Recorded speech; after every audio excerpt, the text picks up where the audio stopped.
Unahin po natin iyang kay Saldico. Mga kababayan, ito nga po. Ito nga po ang ngayon balita ngayon na susuko na nga si Saldico. So ngayon mga kababayan, kung susuko nga si Saldico, imposible po ito. Kasi actually, imposibleng walang ilalaglag ito. Ma'am Berncita Mediante, hello po. Oo, dapat mag-iingat ka kasi sikat ka. Sabi ni Ma'am Imo Batikos na Ma'am, hindi man ako si Banat Bay. Diba? Nako, mga kababayan, delikado ito. Nako, hindi to magugustuhan ng mga DDS. O, di ba? Ay, nako, pagka mag-surrender ito si Saldico, ito na naman ay sisipain ng mga DDS, mga kababayan. Sasabihin na naman nila ito, hindi yan ganito, hindi namin yan sinusuportahan.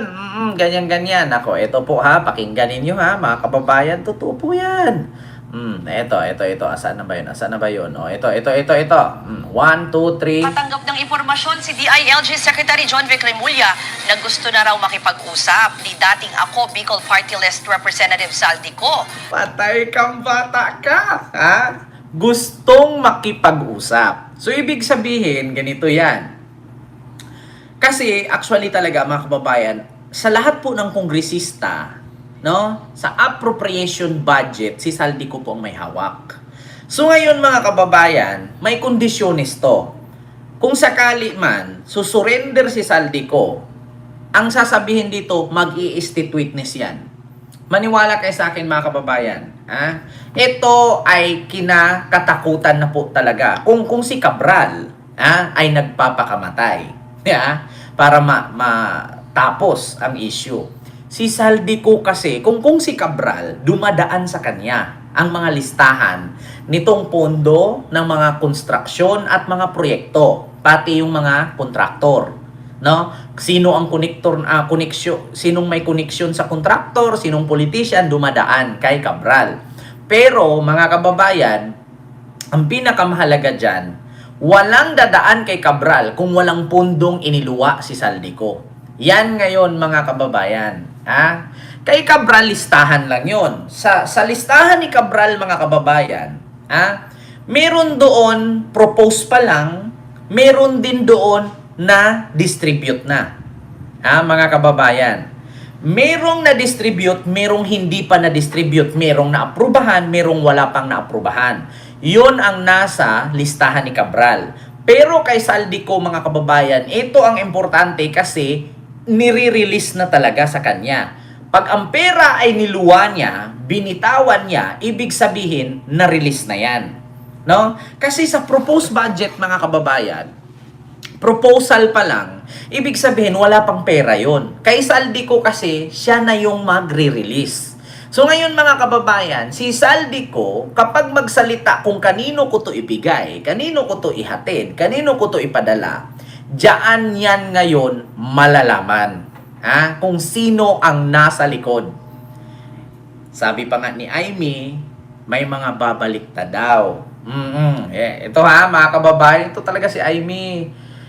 Minsan mapaisip talaga ako, ano ba to? Pinagmanahan ba to ni Madam Auring ng kanyang bulang kristal? Ito mga kababayan, pakinggan nyo muna si Aimee bago natin idiretso dito kay Saldico. Ito po Aimee Marcos may babaliktad. Ayan, babaliktad.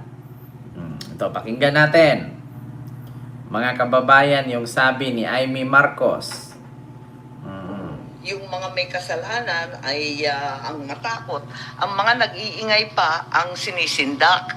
Gusto ko lang i-rectify, umattend ako nung unang hearing. So magre-recount na yung Marin. Yun daw ang paputok yung pasabot. Diba? At saka, yung 17 congressman na lang ang hahatakin. Hindi na star witness ang aking pinsan.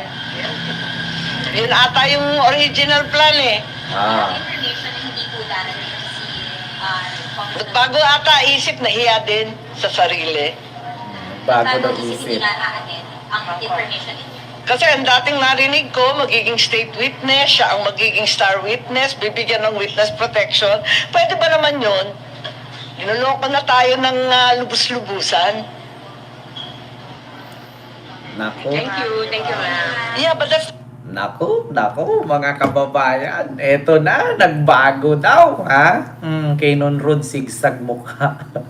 Ito mga kababayan, nagbago na daw. Yung state witness, naging star witness, tapos yung pinsan niya dapat si Romualdez noon, hindi na daw ngayon. Nako po, ito na, mga kababayan. Nako po, my God, talaga. Paano ito? Sige nga. Sa ni dating ako Bicol Party List Representative Saldico na patuloy na tinutugis dahil sa anomalya sa flood control scandal at live mula sa Quezon City. Sabi ni Sir Nino Barsaga, Kent, may alamang ka ba masarap sa manggayan? Oo! Meron ako alamang doon, kaso hilaw pa eh. Oo. At saka yung mga alamang, pag idikit mo sa mangga, tumatalon sila.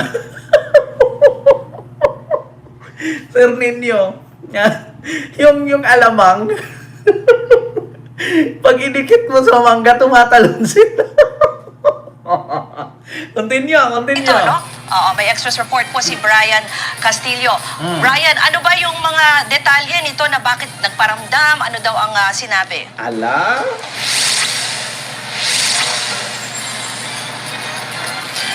Tama ka nga, nagparamdam na muli. Ito nga matagal nang nagtatago na si Zaldico. Sabi ni... So, nagparamdam, ano ba yun, namatay? Nagpaparamdam na daw si Saldico. Nako, mga kababayan, eto nga ngayon ang alam nyo, sa totoo lang, matakot na kayo. Matakot na kayo. Kasi, sa totoo lang, mga kababayan, eto, unahan ko na kayo, ha. According sa aking mga Intel, sa Bisaya, yung Intel, tinggil yan sa poke. Intel or intelligence, yung mga biik na mga walang puwet. Ang sabi sa akin, yun daw mga video na nagsalita si Saldico, hindi daw siya yun. Actually daw, si Saldico, mga kababayan, hindi daw halos makalabas at makapagsalita ng straight kasi under recovery. May sakit si Saldico. So ngayon mga kababayan, according sa nagsabi sa akin, yun daw mga video na inilabas at pinagpiestahan ng mga DDS, AI daw yun at hindi daw siya yun.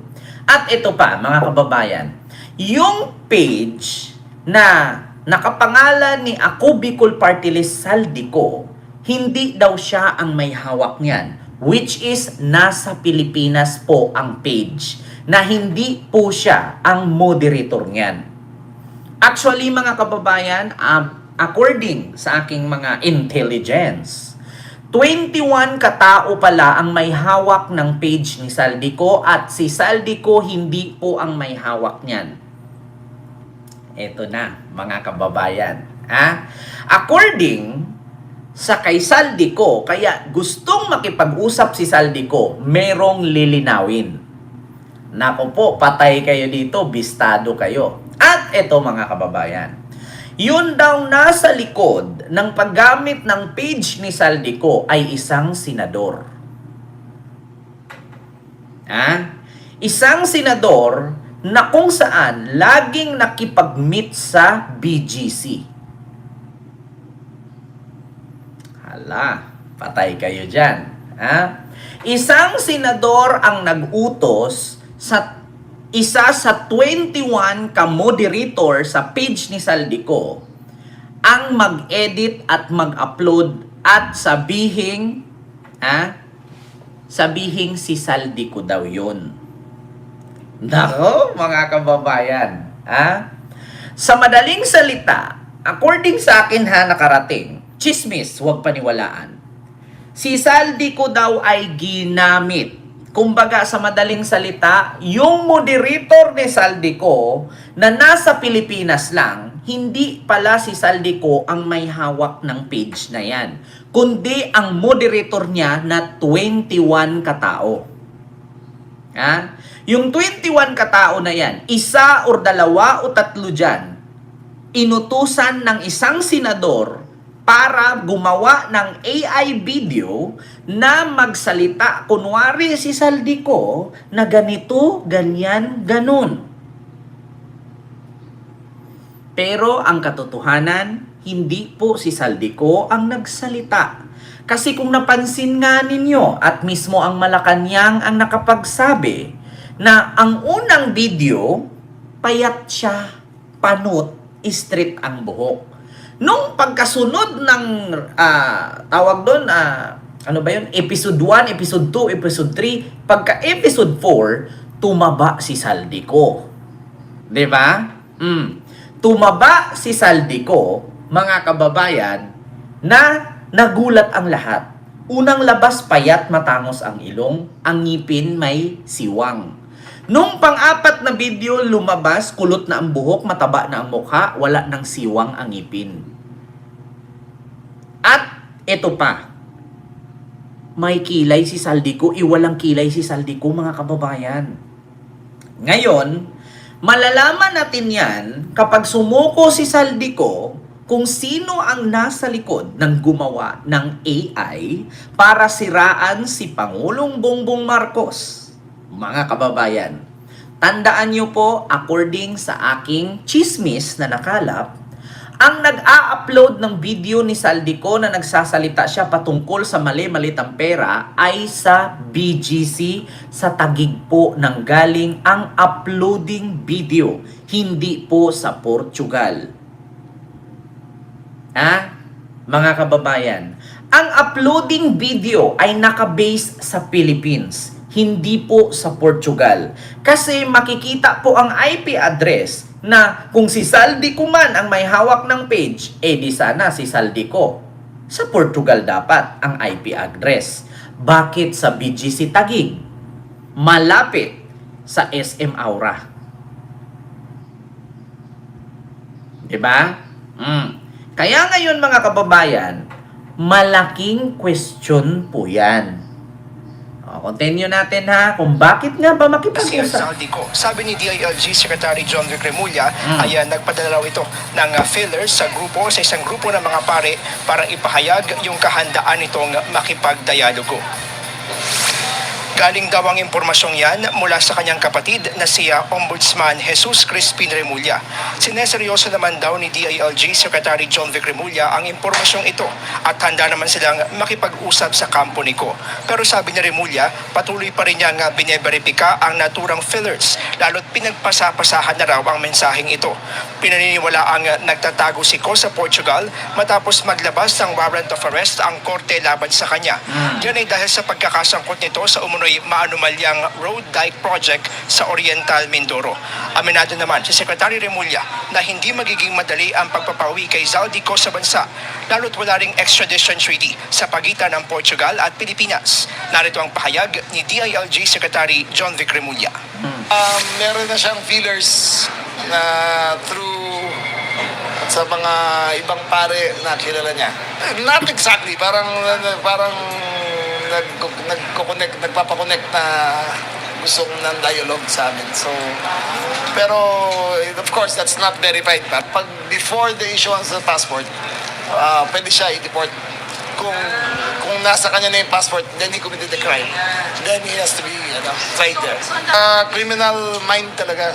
May escape route kagad eh. Di ba? Ang galing na escape route niya. Maaga pa lang Feb. 1 year na siya. Nasa 1 year na siya abroad. Hindi na nakauwi dito. So, 1 year na siya sa abroad, hindi siya nakauwi kasi nagpapagamot. So ngayon mga kababayan, sinamantala ito. Pangalawa, ganito pa. Bukod dyan mga kababayan, kay Saldico, bakit nung naglabas ng video ang page ni Saldico ay hindi man lang nag-react ang kanyang abogado na nasa Pilipinas lang naman? Sige nga, bakit hindi man lang ginawa or nag-message si Saldico na itong aking mga sasabihin ay gawin mong notaryado? Andiyan yung abogado niya. Sige nga, kung ikaw si Saldico at ilaglag mo yung mga kasabwat mo para manabla ka, andyan yung abogado mo. Diba? Nandyan yung abogado mo, bakit hindi mo utusan, attorney? Itong mga bidyong ilabas ko, magpa-presscon ka. Na dapat itong mga sinasabi ko sa social media at yung bidyong ilabas ko ay notaryado. Kasi nandyan yung abogado niya. pwede naman siya mag-take oath sa pamamagitan na nandyan yung abogado niya through video call. May abogado si Saldico. At bakit hindi sinabihan ni Saldico na ang mga bidyong ilalabas ko na may kinalaman sa insertion sa mga mali-malitang pera na hinahatid ay maging authenticated at notaryado, kausapin ko muna yung aking lawyer. At mismo, lawyer ang maglabas niyan. Bakit hindi dumaan sa lawyer? Diba? Bakit hindi dumaan sa lawyer? Para ma-authenticate at para magawa ng notaryo. Sige nga, may lawyer si Saldico. Oh, bakit hindi nagre-react ang lawyer na lahat ng sinasabi niya ay authenticated? Sa madaling salita, walang alam ang abogado dyan. Sa madaling salita, hindi rin si Saldico ang may gawa niyan. Kasi paano? Andyan yung lawyer mo, pwede mo naman tawagan, mag-video call tayo, attorney. Eto, mag-take out ako habang nag-usap tayo via Zoom, i-record nyo po. Tapos ito, inotaryo mo. O, sige, kasi abogado ka naman, o magpanotaryo ka, pupunta ka dun sa embassy, kung saan man, o saang embassy yan, Philippine Embassy, ganyan-ganyan, inotaryo natin. Bakit nga wala? Kasi nga, hindi si Saldico ang may hawak. Yeah? Actually, mga kababayan, kahit tignan nyo po ang page ni Saldico, 21 moderator po ang may hawak ng kanyang page. At according nga sa chismis na nakarating sa akin mula sa aking mga biik na walang puwet, isa o dalawa dyan sa moderator na yan ay inutusan ng isang senador na gumawa ng peking video gamit ang mukha ni Saldico at magsasalita siya, magbabasa kunwari ng isang statement or mga statement via page na ilaglag daw si ganito, ilaglag si ganyan, na which is sa Pilipinas naka-upload at hindi sa Portugal. Diba? Yun po yun, mga kababayan. Ang kapal nitong si Auntie Claire. Oh, ito na naman si Harry Roque. Ang kapal daw nitong si Auntie Claire. Naku, Harry Roque. Ilang buwan ka na lang dyan. 'Di ba? Maraming makukulong yan, mamulay. Sa totoo lang. Maraming malalaglag niyan.